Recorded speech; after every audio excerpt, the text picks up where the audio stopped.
ಚಿತ್ರದುರ್ಗದ ರೇಣುಕಾಸ್ವಾಮಿ ಹತ್ಯೆ ಪ್ರಕರಣಕ್ಕೆ ಸಂಬಂಧಪಟ್ಟಂತೆ ಈಗಾಗಲೇ ತನಿಖೆ ಕೂಡ ಒಂದು ಕಡೆ ನಡೀತಾ ಇದೆ. ಇಲ್ಲಿವರೆಗೂ ಕೂಡ ಆರೋಪಿಗಳನ್ನ ಬಂಧಿಸಿ ವಿಚಾರಣೆಯನ್ನ ಕೂಡ ಮಾಡ್ತಾ ಇದ್ರು. ಆದ್ರೆ ಎಲ್ಲೋ ಒಂದು ಕಡೆ ಈಗ ಸಾಕಷ್ಟು ಪ್ರಭಾವಗಳು ಬರ್ತಾ ಇದೆ. ಅಂದ್ರೆ ಇಲ್ಲಿ ಸಾರ್ವಜನಿಕ ವಲಯದಲ್ಲೂ ಕೂಡ ಸಾಕಷ್ಟು ಆರೋಪಗಳು ಕೇಳಿ ಬರ್ತಾ ಇದೆ. ಸರ್ಕಾರದ ಮಟ್ಟದಲ್ಲಿ ಸಾಕಷ್ಟು ಒತ್ತಡ ಇದೆ ಅನ್ನೋ ಮಾತುಗಳು ಕೇಳಿ ಬರ್ತಾ ಇತ್ತು. ಇವತ್ತು ಮೂರನೇ ದಿನದ ಕಾರ್ಯ ಕೂಡ ಮುಗಿದಿದೆ ರೇಣುಕಾಸ್ವಾಮಿ ಅವ್ರದ್ದು. ಸದ್ಯ ನಾನು ಅವ್ರ ನಿವಾಸದ ಒಳಗೆ ಇದ್ದೇನೆ.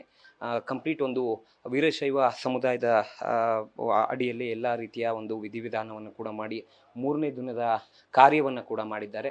ಈ ಸಂದರ್ಭದಲ್ಲಿ ಅವರ ತಂದೆ ಅಂದರೆ ರೇಣುಕಾಸ್ವಾಮಿ ಅವರ ತಂದೆ ಏನು ಹೇಳ್ತಾರೆ ಈ ವಿಚಾರಕ್ಕೆ ಸಂಬಂಧಪಟ್ಟಂತೆ, ಅಥವಾ ಏನು ಸರ್ಕಾರಕ್ಕೆ ಒತ್ತಡ ಬರ್ತಾ ಇದೆ ಈ ವಿಚಾರಗಳಿಗೆ ಸಂಬಂಧಪಟ್ಟಂತೆ ಏನು ಹೇಳ್ತಾರೆ ಅಂತ ಅವ್ರನ್ನೇ ಮಾತನಾಡಿಸ್ತಾ ಹೋಗ್ತೀನಿ.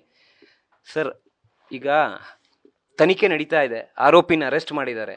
ಆದರೆ ಎಲ್ಲ ಒಂದು ಕಡೆ ಸಾರ್ವಜನಿಕ ವಲಯದಲ್ಲೂ ಕೂಡ ಒತ್ತಡ ಬರ್ತಾ ಇದೆ, ಈ ರೀತಿ ಮಾತುಗಳು ಕೇಳಿ ಬರ್ತಾ ಇದೆ. ಏನು ಹೇಳ್ತೀರಾ ಇದಕ್ಕೆ ಸಂಬಂಧ?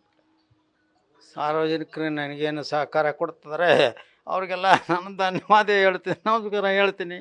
ಆದರೆ ಸರ್ಕಾರ ಮಾತ್ರ ನಿಷ್ಪಕ್ಷವಾಗಿ ತನಿಖೆ ಮಾಡಬೇಕು. ಇವ್ರಿಗೆ ನಮಗೆ ಕೊಲೆಗಡಕರಿಗೆ ಶಿಕ್ಷೆ ಆಗಬೇಕು. ಅದರಿಂದ ನನ್ನ ಮಗನಿಗೆ ಆತ್ಮ ಶಾಂತಿ ಸಿಗುತ್ತೆ ಅಂತ ನಾನು ಬೇಡ್ಕೊತೀನಿ.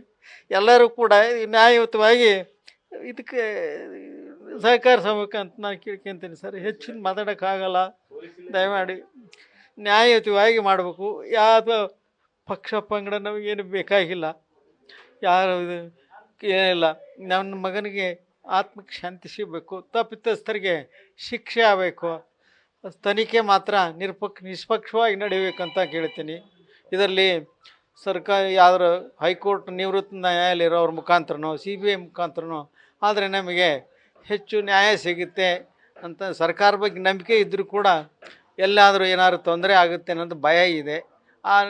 ಅದಕ್ಕೆ ಸರ್ಕಾರ ನಿಷ್ಪಕ್ಷವಾಗಿ ಮಾಡಬೇಕು ಅಂತ ನಾನು ಕೇಳ್ತೀನಿ ಸರ್. ಈಗ CM ಅವ್ರಿಗೆ ನೇರವಾಗಿ ಏನು ಹೇಳ್ತೀರಾ? ಜೊತೆಗೆ ಪೊಲೀಸ್ ಇಲಾಖೆಯ ಒತ್ತಡ ಕೂಡ ಇದೆ ಅಂತ ಹೇಳ್ತೀರಾ, ಕೇಳಿ ಬರ್ತಾ ಇದೆ. ಏನು ಹೇಳ್ತೀರಾ ನೇರವಾಗಿ? ನಿಮ್ಮ ಅಪೇಕ್ಷೆ ಏನು ಹೇಳೋಕೆ ಇಷ್ಟಪಡ್ತೀರಾ? ಪೊಲೀಸ್ನರು ನಮಗೇನೋ ಈ ಮರಣ ವಾರ್ತೆ ತನಕ ಅವರು ನ್ಯಾಯಯುತವಾಗಿ ನಡ್ಕೊಂಡಿದ್ದಾರೆ ಅಂತಲೇ ಅನಿಸುತ್ತೆ. ಆದರೆ ಮುಂದೆ ಏನಾಗುತ್ತೆ ಅಂತ ನಮಗೇನು ಭಯ ಇದೆ.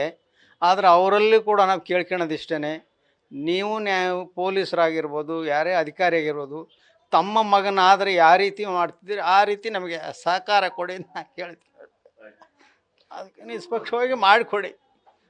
ನಾವು ನಮ್ಮ ಮಗ ಅಲ್ಲ, ಅವನು ಸಾರ್ವಜನಿಕರ ಮಗ, ಅವನಿಗೆ ನ್ಯಾಯ ಕೊಡಿ ಅಷ್ಟೇ ಸರ್. ಕಡೆಯದಾಗಿ ಎಲ್ಲ ಒಂದು ಕಡೆ ರೇಣುಕಾಸ್ವಾಮಿ ಅವರ ಕುಟುಂಬಸ್ಥರಲ್ಲಿ ಆತಂಕ ಬಂದಿದೆಯಾ? ಯಾಕೆಂದ್ರೆ CCTV ಹಾಕಿಸ್ತಾ ಇದ್ದೀರಾ. ಈಗ ನಿಮ್ಮಲ್ಲಿ ಆತಂಕ, ಆ ಥರದ ಆತಂಕ ಏನಾದರೂ ಇದೆಯಾ ಅಂತ? ನಮ್ಮ ರಕ್ಷಣೆಗಾಗಿ ನಾವು ಹಾಕ್ತಾ ಇದ್ದೀವಿ. ನಾಳೆ ಏನು ಎಂತ ಆಗದೆ ಹಿಂಗಿಲ್ಲ ಅಂತ ಎಲ್ಲರೂ ಒಂದು ಸಲಹೆ ಮೇಲೆಗೆ ನಾವು ಹಾಕ್ಸ್ತಾ ಇದ್ದೀವಿ. ಫೈನಲಿ ತನಿಖೆಗೆ ಸಂಬಂಧಪಟ್ಟಂತೆ ಏನು ಹೇಳ್ತೀರಾ ಸರ್? ತನಿಖೆ ಮಾತ್ರ ನಿಷ್ಪಕ್ಷವಾಗಿ ನಡೀಬೇಕು. ಯಾವುದೇ ರೀತಿಯಿಂದ ಇದಾಗಿದ್ದರೂ ಕೂಡ ಅವ್ರಿಗೆ ಶಿಕ್ಷೆ ಆಗಬೇಕು. ಅವ್ರು ಅಮಾನುಷವಾಗಿ ನಡೆದ್ರಿಂದ ನಮಗೆ ಕರುಳು ಕಿತ್ತು ಬರ್ತಾ ಇದೆ. ಮಗನ ನೋಡಿದ ಚಿತ್ರ ಕಣ್ಣು ಮುಂದೆ ಬರುತ್ತೆ. ಅವನು ಎಷ್ಟು ಅನುಭವಿಸಿರ್ಬೋದು ಅಂತ ನನಗೆ ಇದನ್ನು ಮಾಡ್ಕೊಳಕ್ಕೆ ಆಗ್ತಿಲ್ಲ. ಅವನು ಎಷ್ಟು ಹೊಯ್ಕೊಂಡಿರ್ಬೇಕು, ಎಷ್ಟು ಬಡ್ಕೊಂಡಿರ್ಬೇಕು, ಅದು ನೀವು ಮಾಡಿದ್ದಾರೆ. ಅದರಿಂದ ನನಗೆ ಏನೂ ಮಾತಾಡೋಕ್ಕಾಗಲ್ಲ. ದಯಮಾಡಿ ಎಲ್ಲರೂ ನೀವು ಏನು ಸಹಕಾರ ಕೊಡ್ತಿದ್ದೀರಿ, ನಿಮಗೂ ಕೂಡ ಧನ್ಯವಾದಗಳು, ನಮಸ್ಕಾರಗಳು. ಸಾರ್ವಜನಿಕರು ಕೂಡ ನಮಗೆ ಸಹಕಾರ ಕೊಡ್ತಿದ್ದಾರೆ. ಅವರೆಲ್ಲರಿಗೂ ಈ ಮಾಧ್ಯಮದ ಪ್ರಕಾರ ಅವ್ರಿಗೆಲ್ಲರಿಗೂ ನಾನು ಶರಣಾರ್ಥಿ ತಿಳಿಸ್ತೀನಿ. ಇದಿಷ್ಟು ರೇಣುಕಾಸ್ವಾಮಿ ಅವರ ತಂದೆಯ ಮನದಾಳದ ಮಾತು. ಅಂದರೆ ನಿಷ್ಪಕ್ಷಪಾತವಾದ ತನಿಖೆ ಆಗಬೇಕು, ಯಾವುದೇ ಒತ್ತಡಕ್ಕೆ ರಾಜ್ಯ ಸರ್ಕಾರ ಒಳಗಾಗಬಾರ್ದು. ಪೊಲೀಸ್ ಇಲಾಖೆ ಕೂಡ ತಮ್ಮ ಮಕ್ಕಳಿಗೆ ಈ ರೀತಿ ಆಗಿದ್ರೆ ಯಾವ ರೀತಿಯ ಒಂದು ತನಿಖೆಯನ್ನು ನಡೆಸ್ತಾ ಇದ್ರು, ನಿಷ್ಪಕ್ಷಪಾತವಾದ ತನಿಖೆಯನ್ನು, ಆ ರೀತಿ ತನಿಖೆಯನ್ನು ನಡೆಸಿ ಆ ಸಾವಿಗೆ ನ್ಯಾಯವನ್ನು ಒದಗಿಸ್ಕೊಡ್ಬೇಕು ಅನ್ನೋ ಮಾತನ್ನ ಈಗ ರೇಣುಕಾಸ್ವಾಮಿ ಅವರ ತಂದೆ ಹೇಳ್ತಾ ಇರುವಂಥದ್ದು. ಕ್ಯಾಮ್ರಾಮನ್ ಲೋಕೇಶ್ ಜೊತೆ ಸಂದೇಶ್, ನ್ಯೂಸ್ ಫಾಸ್ಟ್, ಚಿತ್ರದುರ್ಗ.